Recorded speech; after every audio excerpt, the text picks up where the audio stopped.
Tanganing pakusugon pa ang interes kan publiko asin mga local artists sa sining asin musika. Sarong local art exhibit asin music jam ang kinundusir sa Banwaan kan Santo Domingo, Albay.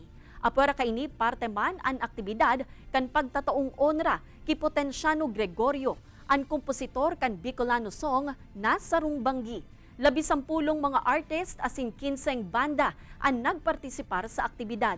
Tema kan sa indang mga obra ang gayon kan Bulkang Mayon, lumang simbahan kan Santo Domingo asin iba pa.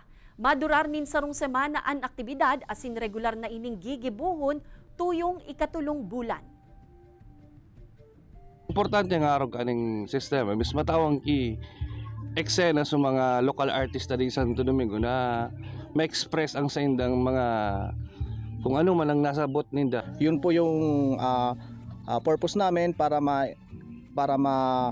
ma-encourage namin yung mga Domingueño artists, mga musicians, visual artists na ipakita din yung kanilang natatagong talento.